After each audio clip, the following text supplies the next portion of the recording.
Elanlardan da eşitdiyiniz kimi bizimle beraber bugün Ergün Rəşdəlizadədir. Göz haqqında danışacağıq. Biz oftalmoloji hər hansı bir probleminiz varsa, təbii ki, nə edirsiniz? Siz bizə bir telefon zəng edər yaxınsınız. İstədiyiniz zaman zəng edin.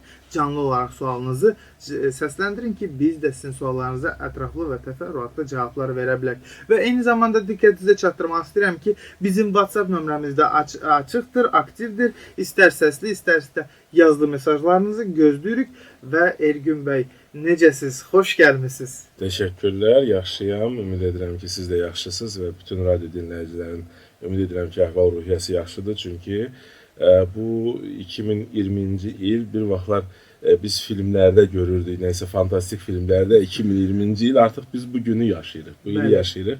Ümid edirəm ki, bu il bütün xalqımıza və ölkəmizə düşərli olacaq və əslində bu ilin bir qədər oftalmologiya ilə də əlaqəsi var. Məsələn, ondadır ki, 100% görmə biz deyirik, 100% görmə və beynəlxalq görmə cədvəlində 20 bölünmüş 20-yə, yəni 20-20 görmə deyirlər. Bu 100% görmə deməkdir.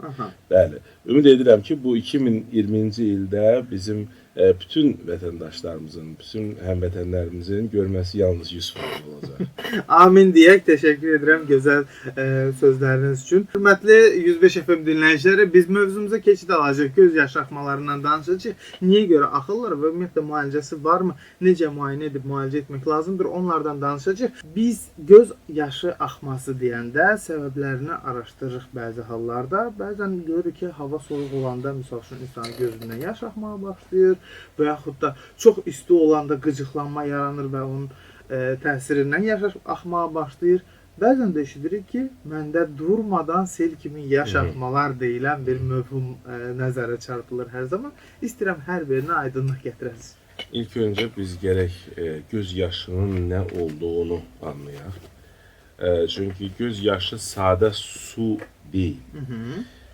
Göz yaşı duzlu su da deyil. Baxmayaraq ki, dilimizə gözümüzün yaşı dəydikdə biz onun duzlu olduğunu hiss edirik. Əslində çox mürəkkəb tərkibə malikdir və təkcə bizim göz yaşı vəzi tərəfindən ifraz olmur. Həmçinin gözümüzün silikli qışasının bütün səthində yerləşən xırda hüceyrələr tərəfindən ifraz olan kompleks bir mayedir. Bunun içərisində əlbəttə ki, əksəriyyətin su təşkil edir, amma bunun içində çox vacib olan lipidlər, yəni ki, yağlı maddələr və zülallar və həmçinin duzlu minerallar var. Bunların hamısı vəhdətdə bizim göz yaşımızın göz yaşı təbəqəsi deyilən bir təbəqəni yaradır. Həmin təbəqə göz yaşından formalaşır və bizim gözümüzün səthini qurumaqdan qoruyur. Məsələn, ondadır ki, göz özü özlüyündə daxili üzv hesab oluna bilər.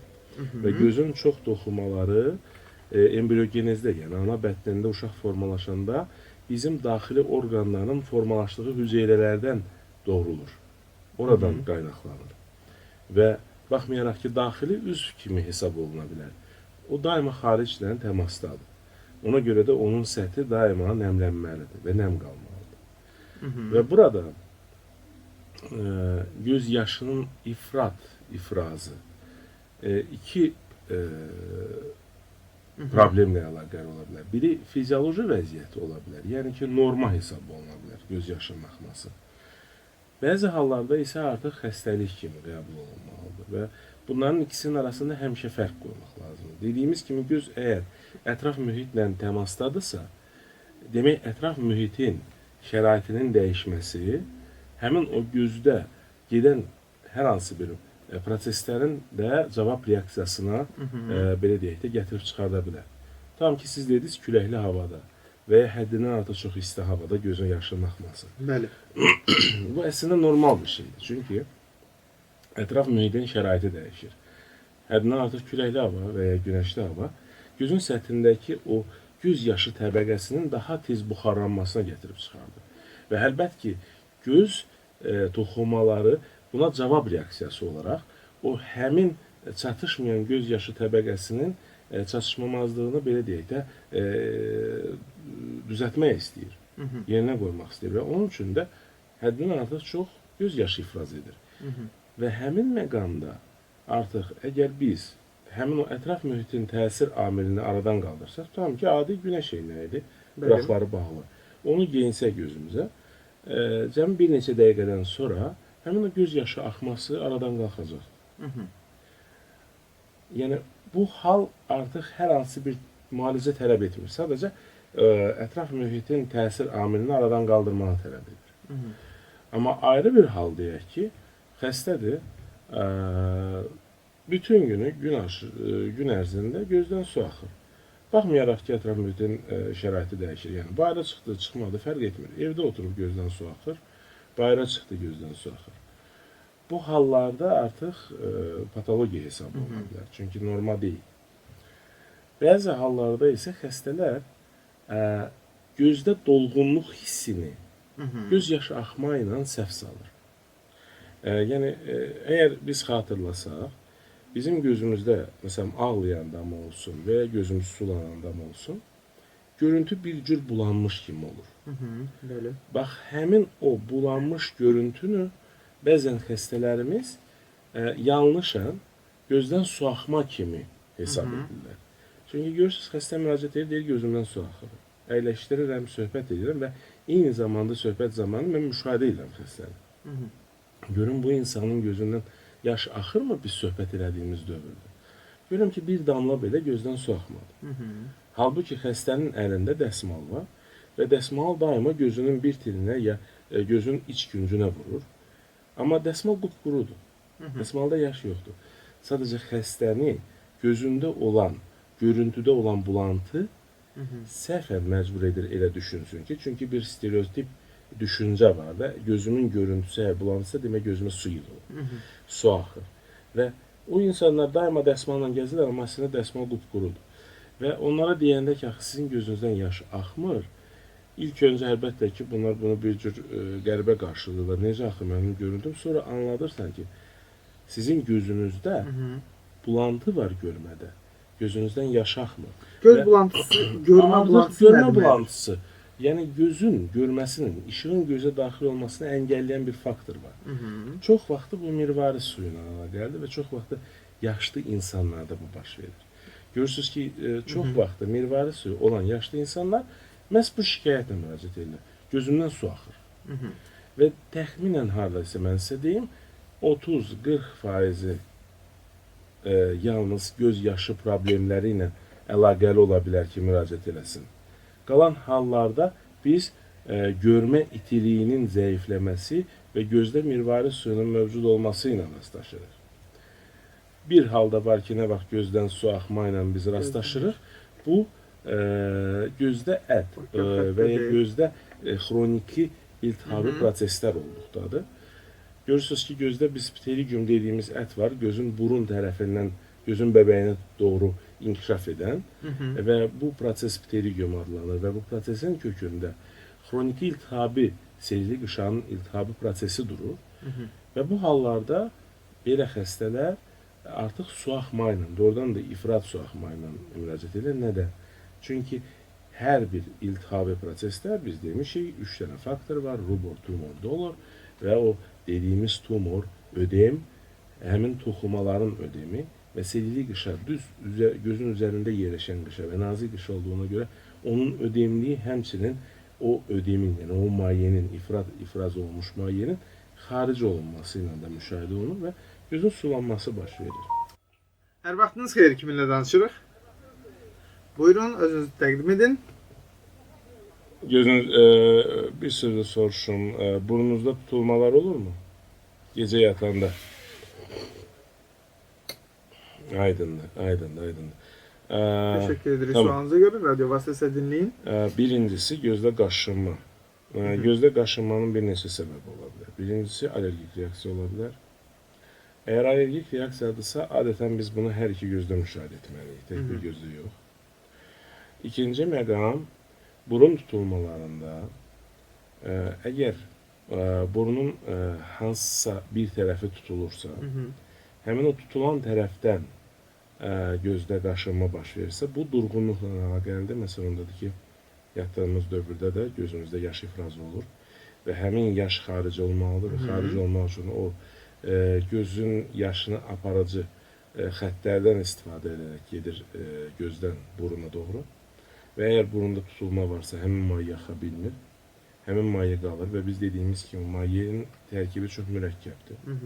Və həmin maye göz yaşı maddəsinin tərkibində olan maddələr əgər toparlanırsa, ən çox da bu qaşınmalar gözün bulaq nahiyəsində, yəni buruna doğru nahiyəsində baş verir.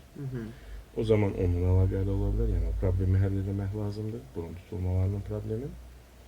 Üçüncü məqam isə hansı ola bilər ki, göz qaşınmasının səbəbi olsun və bu daha çox göz qapaqlarının qaşınması ilə müşahidə olunur.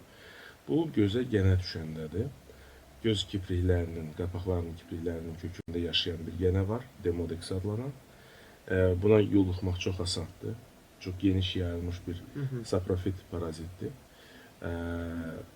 Əgər bu varsa, bu da qaşınmaya səbəb olur və adətən belə qaşınma göz qapaqlarının kənarlarında, yəni dediyimiz kimi kiprikli kənarında olur. Buna görə qaşınmanın lokalizasiyası, yəni harada yerləşdiyini xəstə özü-özündə müşahidə etsə, hansı problemlə üzləşdiyini daha yaxşı bilə bilər. Əgər istəsə, müraciət edə bilər bizə İstanbul Ernest Klinikasında. Biz onu müayinədən keçirdərik və probleminə əlac tapmağa çalışarıq. Qalan halda isə mənim məsləhətim belə xəstələrə səhər-səhər oyananda uşaqlar üçün olan sabunlar var, körpələr üçün olan sabunlar var. Hansılar ki, gözü yandırır, onların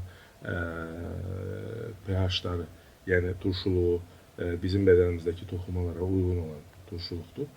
Və həmin sabunla səhər tezdən oyananda gözlərini sabunlamaq, yəni gözü yumulu şəkildə göz kiprikli kənarını həmin sabunla yaxşı bir şəkildə, yəni intensiv şəkildə sabunlamaq və gözü yumaq müəyyən dərəcədə o problemin aradan qalxmasına kömək edə bilər.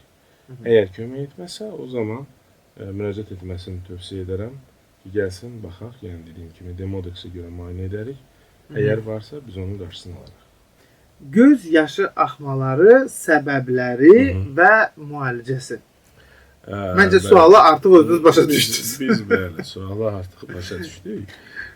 Məsələ ondadır ki, öncədən biz danışdıq, yəni göz yaşının tərkibi və hansı hallarda yanlışın bu göz yaşı axması kimi qəbul olunan hallar olur. İndi isə danışaq o hallardan ki, nə vaxt göz yaşı axması doğrudan da mövcuddur və mövcud olmasının səbəbi nədir? İlk öncə nəzərdən keçirdək o halları ki, nə vaxt göz yaşının ifrazı normaldır, yəni ifrat şəkildə göz yaşı ifraz olunur, amma göz yaşının gözdən xaric olması problemi var. Dediyimiz kimi, göz yaşı xaric edən kanal var, göz yaşı kanalı adlanır və həmin kanal üst və alt göz qapaqlarının bulaq nahiyəsində yerləşən iki nöqtədir. Həmin nöqtələr dəlik şəklində bir-birinə doğru açılır və oradan onlar yığılır gözün bulaq nahiyəsinə. Gözün bulaq nahiyəsindən burunla birləşən yerdə göz yaşı kisəsi yerləşir. Həmin göz yaşı kisəsi bir cür, belə deyək də, bir göl kimi qəbul edir onu. Həmin iki göz yaşı nöqtəsindən daxil olan göz yaşı dolur həmin o göz yaşı kisəsinə. Və göz yaşı kisəsindən maye əlavə bir kanalla gedir buruna doğru və burunun selili qışasına doğru açılır. Bəzən gözə dərman tökdükdə xəstələr boğazlarında dərmanın acılığını hiss edirlər və narahat olurlar ki, bu nədən belədir? Əslində dediyim kimi, həmin o göz yaşı ilə bir yerdə dərmanın bir qismi daxil olur burun selili qışasına və burunun selili qışasından boğaza doğru hərəkət edir və orada artıq dad hissiyatına malik olan hüceyrələr olduğuna görə həmin o dərmanın acılığını hiss etmək olur. Və əgər bu sistemin, belə deyək də, bu göz yaşı aparan sistemin hər hansı bir qismində problem varsa, aydın məsələdir ki, göz yaşı axarının müəyyən əngəl olacaq və göz yaşının bir qismi qalacaq gözdə. Bu da göz yaşının dolğunluğu və sonra da göz yaşının artıq buruna yox, xaricə axmasına səbəb olur. Belə hallar nə vaxt ola bilər? Birincisi, ən sadəsi burun tutulmaları. Nə vaxt ki, burunun selülik qışası şişir, nəfəs almaq çətinliyi olur və həmin an, həmin o göz yaşı kanalının çıxışı tıxanır və göz yaşı axa bilmir. Bu birinci səbəb. İkinci səbəb, göz yaşı kanalının içərisində olan hər hansı bir əngəl. Yəni ki, bunu kobud şəkildə belə desək, göz yaşı kanalını bir cür evdəki trap sisteminə bənzədir. Və daima trapa o maye axır, onun içərisindəki hər hansı bir xarici maddələr varsa, onlar toparlanıb sizin trap tıxana bilər və maye axarı pozula bilər, düzdür? Həmin hal baş verə bilir, eyni göz yaşı axarında həmin axar tıxanır, göz yaşının tərkibində olan zülal, yağlı maddələr və hər hansı bir toz parçaları, onlar hamısı toparlanaraq göz yaşı kanalını bağlaya bilər.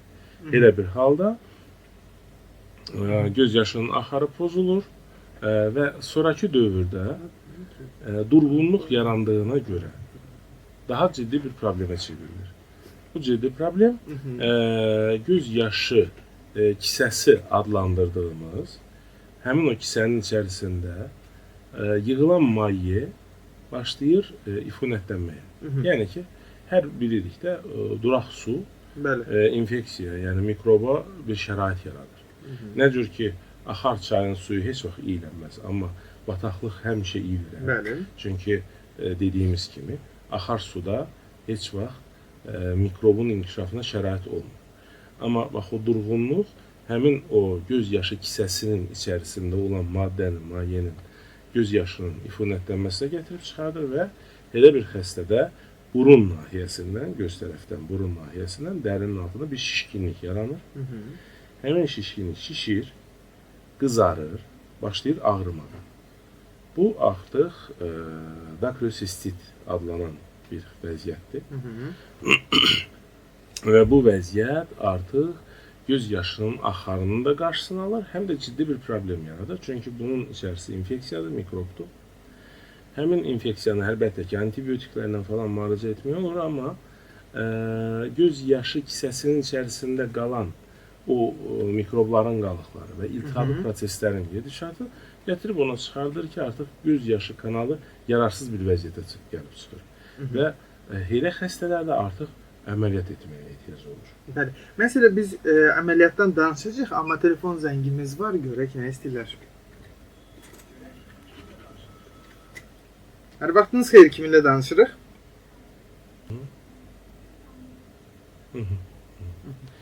Yəni, mənim fikrimcə biz burada o bayaq danışdığımız bir vəziyyətlə üzləşirik. Nə vaxt ki, xəstə səhvən gözdə görmənin bulanmasını göz yaşı belə deyək də, axması ilə və ya gözdə dolğunluqla səhv salır. Nəzərə alsaq ki, şəkər xəstəsidir, bu artıq risk faktorudur həm şəkərin gözlü bir fəsadına, hansı ki, görmənin bulanmasına gətirib çıxarda bilər diabetik retinopatiya. Həmçinin yaşlı insan olduğu və şəkər olduğunu nəzərə alsaq, mirvari suyunun vaxtından tez inkişafına, bu da həmçinin müşahidə oluna bilər bu xəstədə. Əgər göz yaşı kanalı tıxanıbsa, əgər gözdən su axırsa, o su mütləq şəkildə bayıra axmalıdır. Mütəmadi olaraq. Və belə deyək də, həmin o müqayisəyə gəlib çıxdıqda, əgər sizin trap sisteminiz tıxanıbsa və sizin kranınız daima açıqdırsa və maye axırsa, ola bilməz ki, sizdəki həmin o rakvina daşmasın. Rakvinada su daşmalıdır. Çünki sizin trap sisteminiz tıxanır. Yəni, əgər gözdə daima ifraz olunan göz yaşı varsa və göz yaşı aparan kanal tıxanıbsa, mütləq şəkildə o göz yaşı çölə doğru axmalıdır. Başqa variant çünki yox. Və əgər bu müşahidə olunmursa, mənim fikrimcə, mən dediyim kimi, biz həmin o yanlış göz yaşı problemi kimi qəbul olunan halla üzləşmişik. Və bunun da həllində biz Sənəm xanıma, yəni anasına kömək etmək üçün hazırıq. Bəzən gözüm dolur və göz suyu ki var, yaşı, o sanki acıdır. Çünki gözümdə artıq yanma göynəmə hissi hissi ilə. əmələ gəlir. Bu nə ilə əlaqəli ola bilər? Bayaq biz danışdığımız göz yaşının tərkib məsələsinə toxunuruq burada. Məsələ ondadır ki, dediyimiz kimi göz yaşı mürəkkəb tərkibə malikdir və həmin tərkibin bir vəhdəti var. Əgər o vəhdət pozulursa, yəni orada olan maddələrə ehtiyac olan konsentrasiyalar pozulursa, məsələn, lipidlər çatışmır və ya proteinlər yetəri qədər deyil, yəni zülalı yetəri qədər deyil və ya göz yaşının duzluğu həddindən artıq çoxdur. Bu halda göz yaşının səthində olan göz yaşı təbəqəsi tez açılır, boşalır. Həmin göz yaşı təbəqəsi bizə dediyimiz kimi gözün səthinin nəmləndirilməsi üçün, nəmləndirilməsinin saxlanması üçün vacibdir. Və elə hallarda göz yaşı quruluğu əmələ gəlir. Bu hal tez-tez rast gəlinən haldır. Müasir dövrdə həm ekoloji vəziyyətindən, həm belə deyək də qidanın qeyri-rasional qəbulu, lazım olan bədənə maddələrin, vitaminlərin vaxtında daxil olmaması hamısı gətirib çıxardır bax belə bir hala. Bundan başqa bu adətən olur o insanlardakı kim tez-tez mütaliə edir, kim gözlərini çox uzun müddət nəyəsə zilləyir, hər hansı bir kitabdır və ya sosial şəbəkələrdə oturur, telefondan həddindən artıq çox istifadə edir və s. Belə hallarda biz göz yaşı tərkibində çatışmayan maddələri belə deyək də yerinə qaytarmalıyıq. Necə qaytarmalı və necə təyin etməliyik ki, hansı maddə çatışmır? Adətən bu maddələrin hansının çatışmamasını bilmək üçün biz gərək mürəkkəb laborator analizlər keçirdik. Hansı ki, həm belə deyək, bahalı bir müayinələrdir, həm də tibdə yox, daha çox elmi strukturlarda aparılan bir müayinələrdir. Çünki burada biokimyəvi analizatorlara ehtiyac var və bu biokimyəvi analizatorlar göz yaşını etmək üçün çox mürəkkəb bir prosesdir. Və bu dərəcədə dərinə getmədən biz sadəcə maddələrin hamısının eyni şəkildə, eyni konsentrasiyada gözə daxil olmasına belə deyək də, yolunu seçirik. Və bunun üçün xüsusi dərmanlar, süni göz yaşı adlanan damcılardan istifadə edirik. Süni göz yaşlarında göz yaşının tərkib maddələrinin lazım olan qədərində yerləşən bir formuludur, maddə formulu. Həmin maddə artıq tam hazır şəkildə gözə damızdırıldıqda gözdə olan o nakam göz yaşını oradan xaric edir və özü onun yerini alır. Və onun yerini aldıqda həmin xəstə, hansı ki gözdən narahatçılıq hiss edir, onu damızdırdıqdan sonra rahatçılıq tapır. Belə hallar əvəz edici terapiya deyilir. Rusça buna zamestительная terapiya deyilir. Yəni ki, bizdə çatışmayan hər hansı bir maddəni və ya hər hansı bir mayyəni əvəzləyirik. Onun süni şəkildə hazırlanmış ilə və o tam şəkildə o xəstənin problemin aradan qalxmasına köməklik edir. Yəni də bu dərmanları müəyyən dövr istifadə etmək lazımdır. Bundan başqa, mən demirəm ki, tam şəkildə, yəni ancaq bu dərmandan, yalnız bu dərmandan istifadə etmək lazımdır və ayrı heç nə etmək olmaz ki, gözün vəziyyətini yaxşılaşdırmaq üçün. Sözsüz olar və bunun üçün də ilk öncə gözə istirahət vermək lazımdır. Yəni, gözü o dediyimiz kimi uzun müddət açıq saxlamaq, nəyəsə zilləmək, əgər olursa sizin işinizlə əlaqəli, o zaman o amili aradan qaldırmaq lazımdır. Bundan başqa, göz masajları, gözün üzərinə isti qoymaq, yəni bu artıq belə deyək də, həddindən artıq çox isti yox, ilıq bir kompreslər, yaşmalar qoymaq. Burada iltihab əleyhinə maddələrdən istifadə etmək olar, hər hansı bir bitkisel maddə də ola bilər, tam ki, çoban yastığı dəmləmələrindən gözün üzərinə yaşmalar qoymaq olar və gözün səthini masaj etmək olar. Yəni, çox yüngül şəkildə o həmin çoban yastığı ilıq şəkildə yaşması qoyulduqdan sonra, o götürüldükdən sonra göz qapaqlarının, yəni biz göz qapaqlarının səthini çox yüngül şəkildə dairəvi hərəkət edərək masaj edirik. Həmin masaj vasitəsilə biz göz qapaqlarında yerləşən meybom vəzləri, hansı ki bizim göz yaşımızın o pi təbəqəsini ifraz edir. Onları stimullaşdırmış oluruq. Bax, belə bir Metodlardan istifadə edərək xırda üsullardan istifadə edərək müəyyən dərəcədə vəziyyəti yaxşılaşdırmaq olar.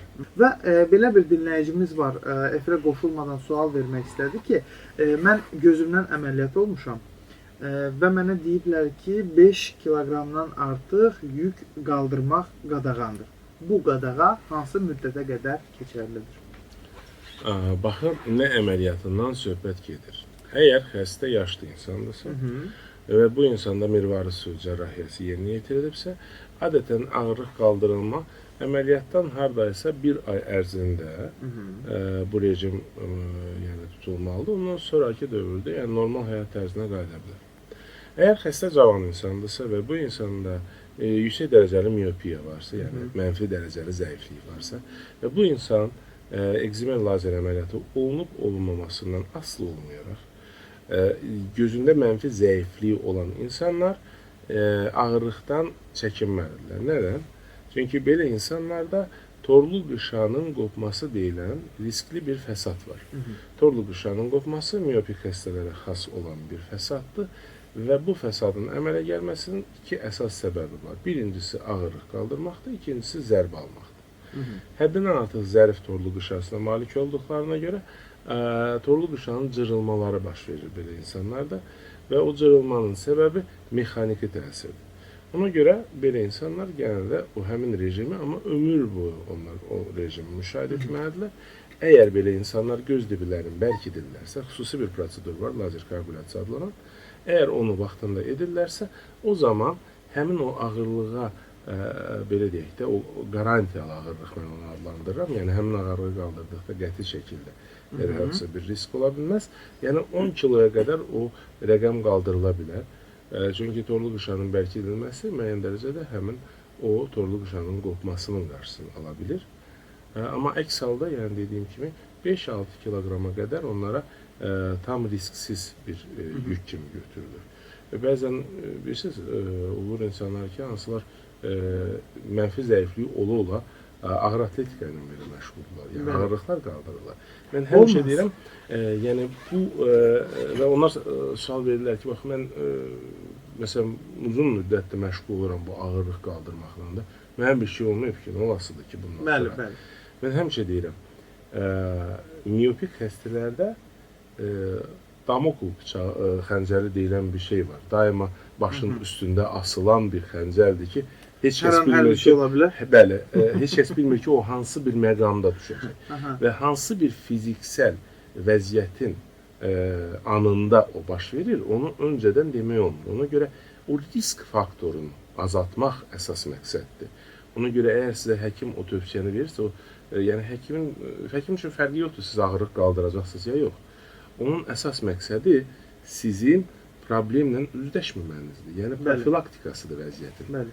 Çünki siz torlu qışanın qopması baş verəndən sonra həkimə müraciət edəndə həm həkimin baş ağrıyır, həm sizin. Həkim istəyir ki, sizin probleminiz olmasın. Yəni, siz fəsadla üzləşməyəsiniz. O nöqteyi nəzərdən bu tövsiyə verilir. Ona görə də bu tövsiyə qulaq asıb asmamaq xəstənin öz işidir. Təbii ki, mən bu tövsiyəyə qulaq asmaq məcburiyyətindəyəm. Sizin bu dediyiniz sözlər məni az da olsa sevindirir. Niyə görə? İndi hər kəs məni başqa cür qarşılayıb ki, bu nə danışır, sevinir.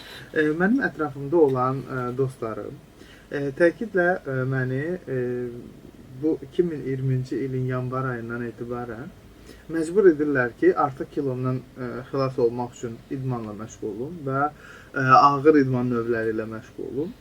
Mən də belə dedi, o bizdə söz var, üzüm gəlmədi imtina eləməyə, razılaşmışdım. Amma indi yəqin ki, məni eşidirlər. Gördüyünüz kimi, həkimim icazə vermir.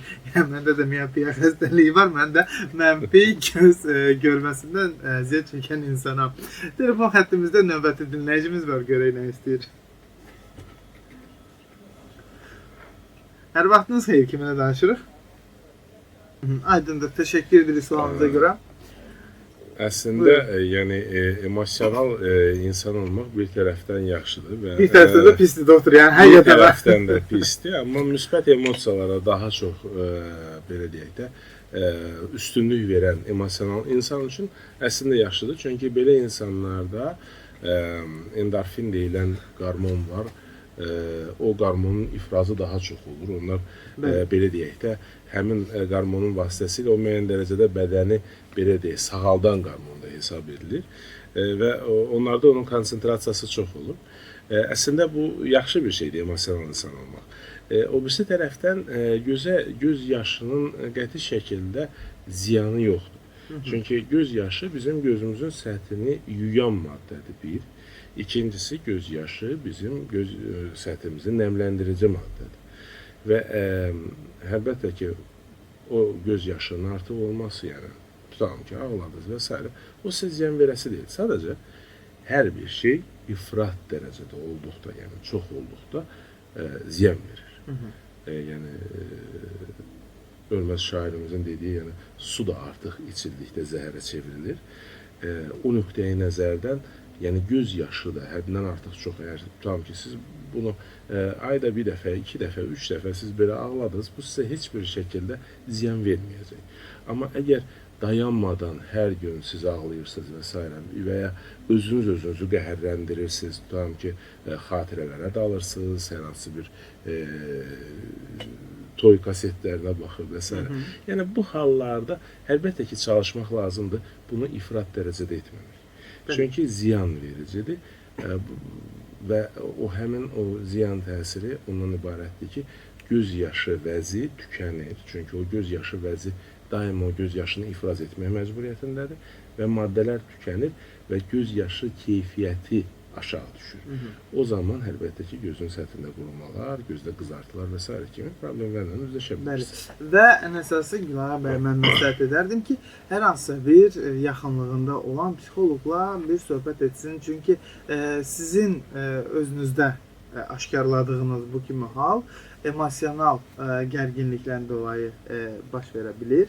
Ya siz istər sevinərək ağlayırsınız, ya kədərlənərək ağlayırsınız. Hər iki halda emosiyalarınız gərilib və emosional hissiyatınıza tam olaraq hakim çıxa bilmirsiniz. Bunu aradan qaldırmaq üçün psixoloqa mütləq şəkildə müraciət edin. Biz az əvvəl bir mövzuya toxunacaqdıq. Belə yarı qaydım və növbəti zənglər onu davam etdirməyə icazə vermədi. Göz yaşı kanallarının cərrahiyyəsindən danışacağıq. Bəli. Göz yaşı kanallarının cərrahiyyəsi adətən dediyimiz o daktrocistit vəziyyəti baş verdikdə, nə vaxt ki, artıq göz yaşı kisəsi iltihablaşır, orada irin başlayır axmağa. Biz orada mütləq şəkildə antibiotik terapiyası edir və ondan sonraki dövrdə bilərəkdən ki, göz yaşı kanalı burada bərpa olması qeyri-mümkündür. Orada aparırıq bu cərrahi əməliyyatları və həmçinin o hallardakı nə vaxt terapevtik müalicə göz yaşı kanalının axarının bərpasına kömək etmir. Yəni daktrocistit olmamış bir xəstədə elə hallarda olur. Və bu hallarda cərrahi əməliyyat yerinə yetirilir, məxsusi bir kanal açılır, həmin kanal buruna doğru açılır. Cərrahi əməliyyat 2 yolla aparıla bilir. Bugün üçün bu kəsiklə aparılan yoldur, yəni burunla gözün birləşdiyi nöqtədə bir kəsik qoyulur, təxminən hardasa 4-5 sm ölçüdə və həmin nahiyədən göz yaşı kisəsi təmizlənir. Orada yeni bir boru yerləşdirilir, həmin boru buruna açılır. İkinci hal əməliyyatın endoskopik aparılmasıdır, yəni ki, orada kəsik olunur və cərrahi müdaxilə burun boşluğundan geriyə doğru, yəni gözə doğru əməliyyat olunur. Burada kəsik olmadığına görə hər hansı bir kosmetik defekt olunur və o nöqteyi nəzərdən də hər iki cərrahi əməliyyatı bizdə yerinə yetirilir. Birinci cərrahi əməliyyatda sırf göz həkimi iştirak edir, ikinci əməliyyatda isə bu kombinə olunmuş cərrahiyyədir. Burada həm burun həkimi, yəni burun cərrahı, həm də ki göz cərrahı da birlikdə işləyirlər. Və onu da deyim ki, 6 ay ərzində həmin o silikon boru yerləşdirilir orada. Həmin silikon boru orada qalır və 6 aydan sonra o silikon boru oradan xaric olunur və silikon borunun üzərində həmin o 6 ay ərzində yeni bir kanal əmələ gəlir. Həmin o yeni kanal artıq göz yaşının gözdən buruna doğru xaric olmasına kömək etmiş olur. Yəni bu əlbəttə ki, radikal müalicə üsuludur, amma bəzi hallarda qaçılmaz bir haldır. Və onu da deyim ki, bizdə biz heç vaxt ilkin olaraq cərrahiyyəyə qaçmırıq. Həmişə çalışırıq müalicə edək, terapiya edək.